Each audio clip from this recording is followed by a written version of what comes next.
My name is Matt Stawicki. I'm a fantasy artist.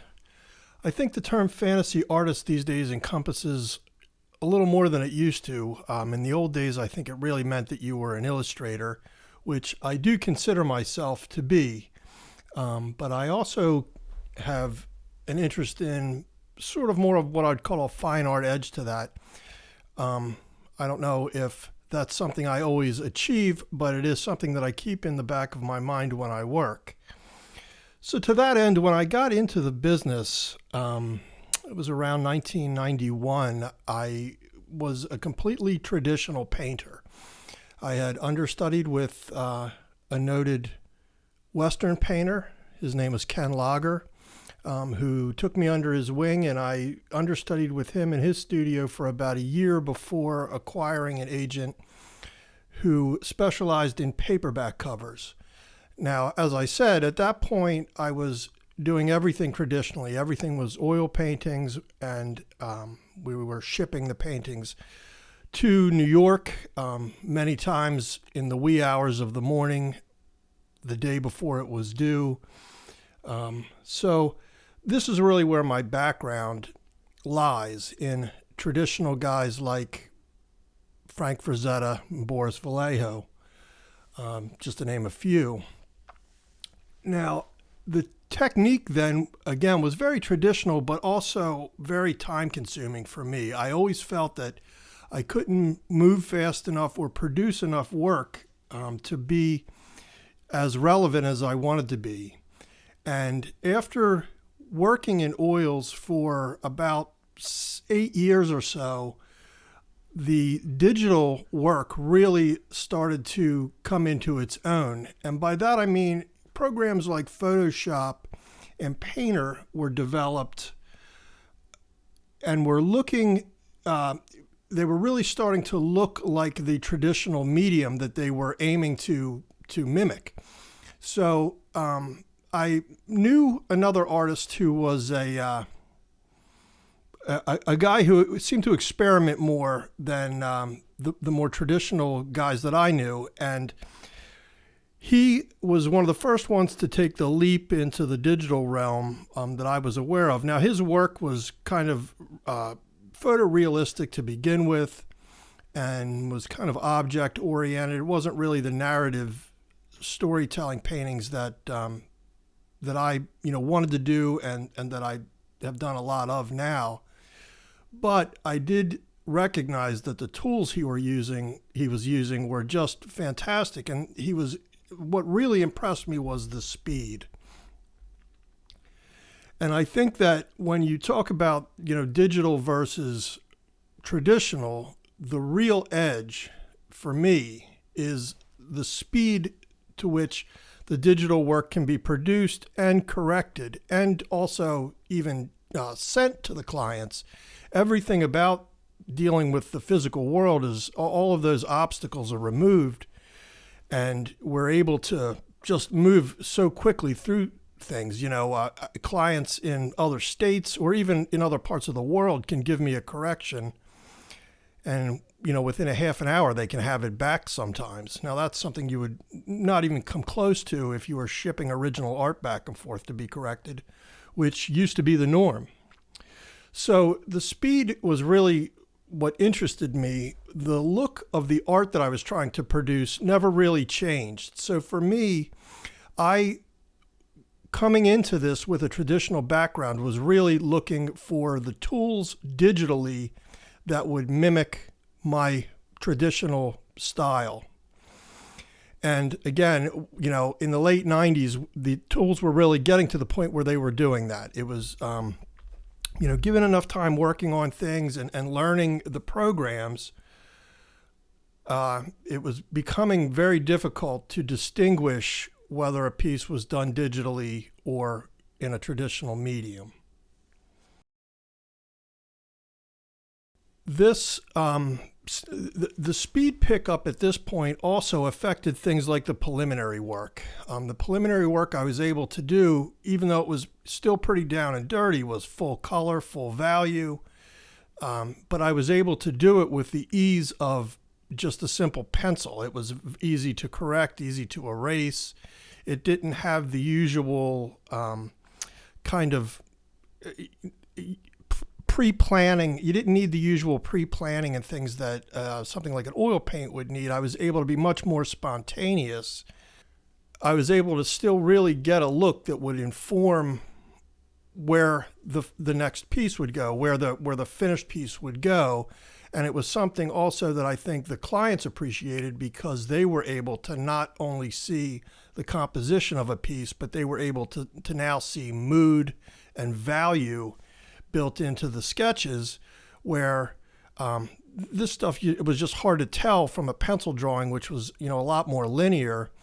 So I think it was helpful in that regard for me, and it worked out a lot of the problems that I had in my process, and which was one of the things that really sped this along. Just to go back for a minute, though, I want to talk about working in oil and what that was about. This was a very traditional process. My process was, obviously we would photograph models, sometimes build miniatures, whatever I needed to do to create the reference for something. Photograph that. Of course, in these days, we're not talking about digital photography either. So we're shooting film. We're putting that usually into a 1-hour photo place. If it's something we're shooting ourselves, if it was something we were going to a photographer for, of course, they would handle the development of the things. But this all added to the time and the process. Something that, the digital age really sped up. And it also cut down on the amount of I guess the budget, for me, especially for somebody breaking into the field. Once you spent the money on a digital camera, you weren't spending the money on the film and the processing and all of this kind of thing. So I think there was an advantage there. But again, going back to working with the oil, it was very traditional. And one of the things that I think really stuck in my head, there are other painters that I really admired who were not who were illustrators, like Tom Lovell, for example, is somebody who's a big influence on the way I like to paint, or I would like to paint. And it was really his brushwork that drew me to his style. It was very realistic, but he left things very painterly. And even though I don't know that I achieved that in the early days of my work, I still always admired that. And having an awareness of that technique really, again, informed what I wanted to do when I got the digital tools at my fingertips. So I can't say enough about, at least for me, having a traditional background and then going to the digital medium. Had it been the other way around, I don't know how that would have worked out. But I think that it would have definitely, the outcome would be different. A lot of what the first generation of digital art looked like was very photo montage driven. Really, it looked like it had been done with a computer. It was scanned together stuff, sometimes integrated with some early 3D imaging, but it didn't seem to have the continuity and that some of the painterly styles seem to give work, at least for me, at least the work that I was enjoying and wanted to emulate. So as I moved into digital, I've had the comment made many times that people can't tell the difference between the digital and the oil, and it really is because I'm essentially trying to do the same thing. I'm not using a lot of tricks in Photoshop or in Painter that are overlay techniques or lighting effects that the computer can produce. And it can do these things very well, but it's not something that you would paint. I don't. I hope that makes sense. It's something that has the tells of photography to it, or that amount of detail. It's just not something that would have that kind of golden age of illustration brushwork that I was looking to employ in my work. So I keep that in mind. I don't design a ton of custom brushes in Photoshop and things like that. I'm really looking to paint in digital pixels, more or less in the same way, building things up from an underpainting, a lot of times starting them in a monochromatic way, black and white, or then I can paint bucket it like a sepia tone brown to get an underpainting kind of look, and worked it up through the digital programs, but in very much the same way I would have worked through them traditionally. And I mean, to this day, I believe that that's still why the work looks similar, because it's still my style coming through. For me, the computer was just a tool. It was just another way of spreading color around.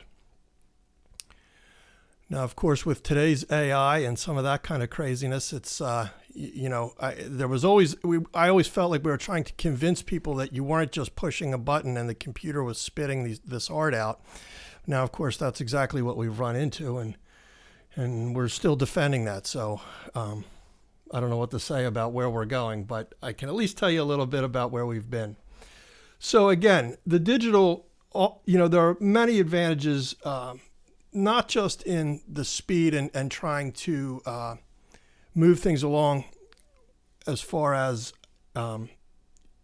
just the efficiency of the process, but there are also advantages in things like correcting an image. Especially in commercial work, the end of the line is the product. It's not the painting. And, I think sometimes I've heard people rant and rave about, they had to ruin their painting to appease the client. And this is just one of those things that you kind of get your cake and eat it too with a digital solution, because you can resave the file, make the changes they want, keep it the way you want it if you wanted to put that in your portfolio.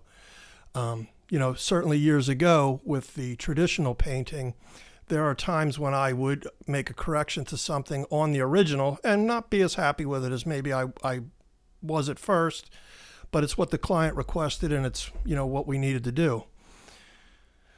So not only with the corrections, not only is that an advantage, but also there are things like overlays onto art, and specifically thinking of a few things where there was, say, an inset illustration, I'll call it, into the existing illustration. Sometimes, for different reasons. And this would happen on book covers too, where I would design like a template for the front page, and the image itself would change, but the surrounding border would be the same. Now, of course, in the old days, they could break this down photographically so that you didn't have to repaint it every time. But again, digitally, this kind of thing just isn't an issue at all. So that's another, thing that really, really speeds it forward.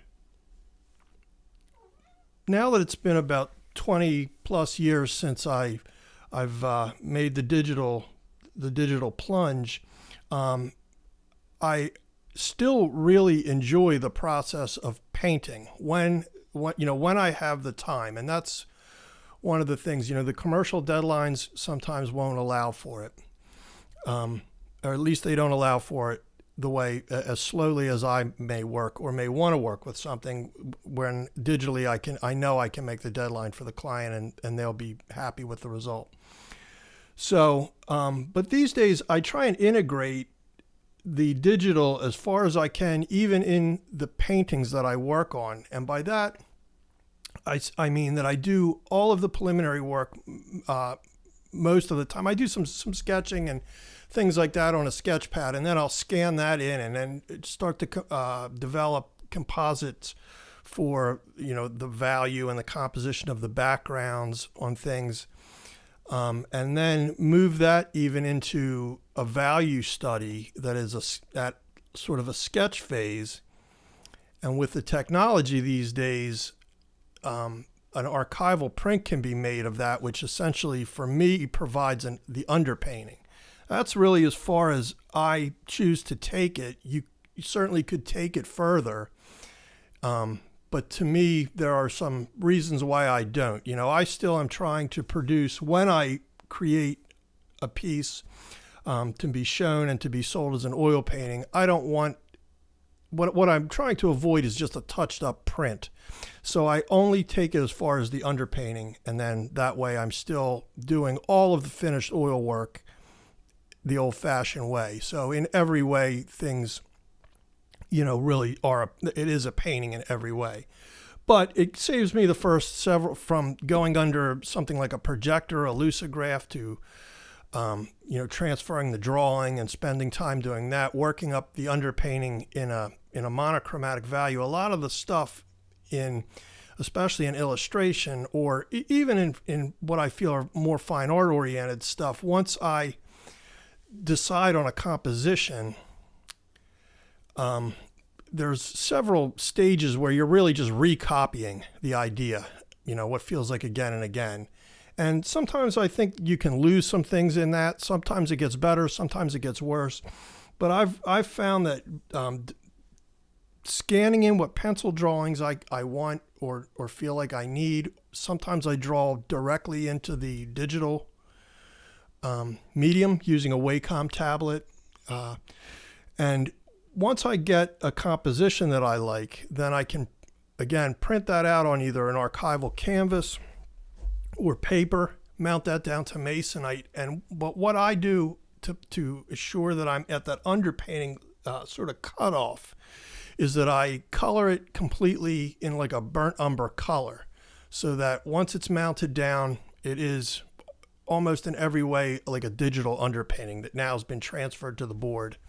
And I find this to be not only a real efficient way to do it, but I feel like in not copying the image over and over again, I'm not getting burned out on executing the piece. So by the time I get down to really painting this thing in oils, I'm chomping at the bit and raring to go, and I have the best attitude that I can have about it. I'm not dreading it because it's the third time I've redrawn this face now, and I'm finally getting ready to paint it. So it spares me some of that, and I feel like that is a huge asset.